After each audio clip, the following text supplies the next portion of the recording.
జై శ్రీమన్నారాయణ. శ్రీమతే రామానుజాయ నమః. ప్రీవియస్ వీడియోలో దేనికి సిగ్గుపడకూడదు అనే విషయాలలో మొదటి విషయంగా మనం నోటితో మాట్లాడే మాటల్లో ఏది బిగ్గరగా ఉండాలి, ఏది ఉండకూడదు అనేది తెలుసుకున్నాం. మరి ఇంకొక టాపిక్ అన్నమాట, దేనికి సిగ్గుపడకూడదు అనే విషయాలలో ఈ రోజుల్లో అనవసరంగా అందరూ సిగ్గుపడుతున్న విషయం ఏమిటి అంటే నుదుటున బొట్టు పెట్టుకోవడం. నుదుటున మామూలుగా ఆడవాళ్ళు చక్కగా తిలకం కానీ కుంకుమ కానీ వారికి నచ్చిన బొట్టుని సింధూరాన్ని వారు ధరించేవారు ఇదివరకు కాలంలో. కానీ ఇప్పటి కాలంలో ఆడవాళ్ళు బొట్టు పెట్టుకోవడానికే సిగ్గుపడుతున్నారు. అయ్యయ్యో, అసలు సిగ్గుపడాల్సిన దానికి కాదు కదా, బొట్టు పెట్టుకోవడానికి సింధూరం పెట్టుకోవడానికి సిగ్గు దేనికి, అనవసరమైన సిగ్గుపడుతున్నారన్నమాట.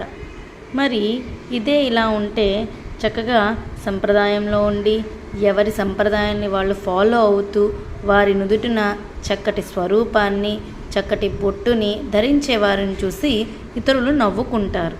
సరే నవ్వుకొనియండి అని వదిలేసి పెట్టుకునేవారు 80% మంది.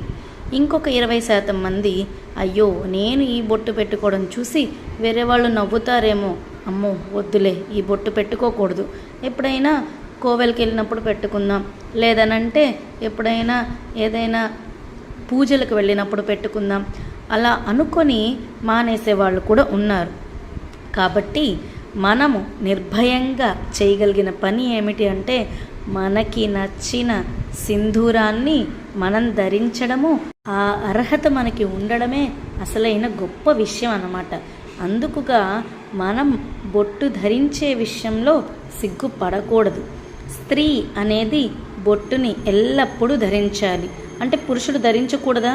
పురుషుడు కూడా ధరించాలి. మనకి సైంటిఫికల్గా కూడా నుదుటిన బొట్టు ఉండడం వల్ల యూజెస్ ఏంటనేది అందరూ వింటున్నారు. మనకి శాస్త్రాలు వేదాలు ఏది ఒట్టిగా చేతి గీతలు కాదు, నోటి మాటలు కాదు, తప్పకుండా అందరూ ఫాలో అయ్యి బొట్టు పెట్టుకునే విషయంలో స్త్రీలైన పురుషులైనా సిగ్గుపడకుండా ఉండాలని కోరుకుంటున్నాను. ఇతరులు ఎవరైనా మనల్ని చూసి నవ్వితే గనక వారు పిచ్చివారని మనం వదిలేయాలి తప్ప వారి నవ్వును మనం గ్రాంటెడ్గా తీసుకోకూడదు.